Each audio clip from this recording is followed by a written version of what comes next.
Assalamualaikum warahmatullahi wabarakatuh. Kami dari kelompok 3 akan melakukan kegiatan refleksi dari etika dan keterbatasan kecerdasan artifisial sebagai salah satu tugas dalam modul 3 pada pelatihan coding dan kecerdasan artifisial bagi guru di Provinsi Sumatera Selatan.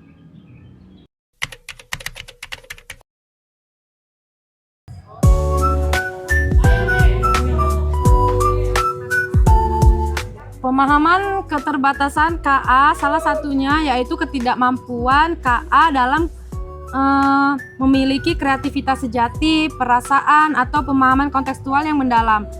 KA adalah alat yang luar biasa. Namun untuk sebagai contoh, meskipun KA dapat menganalisis ekspresi wajah atau nada suara untuk mengenali emosi seseorang, KA tidak benar-benar memahami emosi tersebut. Ini berarti KA hanya mampu meniru perilaku manusia, tetapi tidak bisa memahami perasaan secara nyata. Oke, yang kedua yaitu ketergantungan pada data latihan. KA hanya bisa bekerja dengan data yang diberikan kepadanya. Jika data yang digunakan tidak lengkap dan tidak relevan, maka KA juga akan menghasilkan prediksi yang tidak akurat.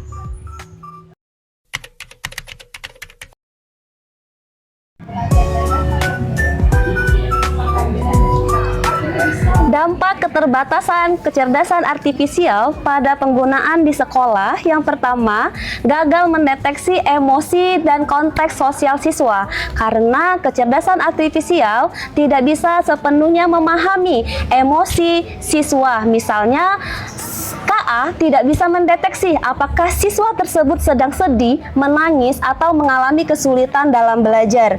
Bisa menyebabkan kurangnya empati dalam pembelajaran sehingga mempengaruhi motivasi siswa dalam belajar dalam dunia pendidikan. Yang kedua, menurunnya peran guru. Karena adanya kecerdasan artifisial yang terlalu sering digunakan, maka peran guru semakin menggeser. Guru bukan hanya menjadi pengajar, tapi juga merupakan pendamping, motivator, dan penilai sosial atau emosional siswa. Dengan adanya KA, maka peran guru di sini sedikit cenderung menurun. Baik, dampak yang ketiga yaitu penilaian yang tidak adil. Kenapa tidak adil? Karena AI untuk penilaian yang otomatis, contohnya kuis dan esai. Jadi di kuis dan esai itu tidak sama seperti apa yang dinilai sama guru. Yang keempat yaitu sulit menyesuaikan diri dengan gaya belajar siswa. Karena belajar siswa itu ada yang audiovisual, visual, audio visual, dan kinestetik. Jadi dengan adanya AI ini atau KKA, coding dan kecerdasan artifisial, KA itu bisa gagal dalam memahami bahwa setiap anak memiliki cara belajar yang berbeda-beda. Yang kelima, ketergantungan teknologi. Guru dan siswa terlalu bergantung pada AI. Akibatnya, kemampuan berpikir kritis dan refleksi siswa berkurang karena semua jawaban disuapi oleh sistem. Dan yang keenam, diskriminasi terselubung. Jika sistem KA tidak adil, bisa secara tidak langsung mendiskriminasi siswa dari latar belakang tertentu, misalnya daerah, gender, atau juga disabilitas.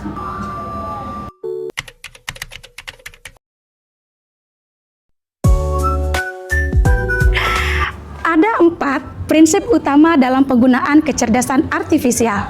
Yang pertama, prinsip transparansi, yaitu pembuatan keputusan dalam kecerdasan artifisial harus dapat dijelaskan.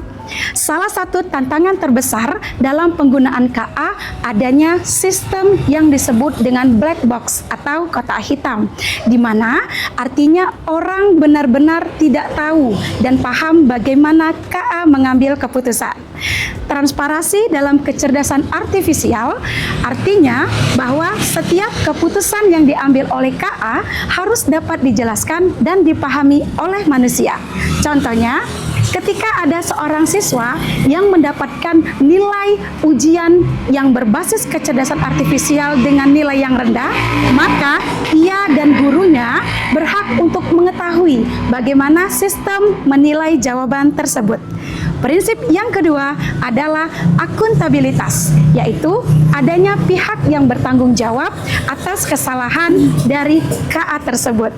KA bukanlah manusia yang bisa bertanggung jawab atas keputusannya sendiri.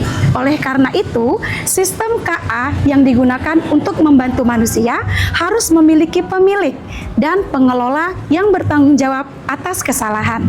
Jika KA membuat keputusan yang salah, maka harus ada pihak yang dapat menganalisis, memperbaiki, dan memastikan tidak ada orang yang dirugikan. Contohnya, dalam dunia kesehatan, jika KA salah dalam mendiagnosis pasien, maka rumah sakit atau dokter yang menggunakan sistem tersebut tidak bisa menyalahkan KA, tetapi harus bertanggung jawab dan mencari cara untuk memperbaikinya.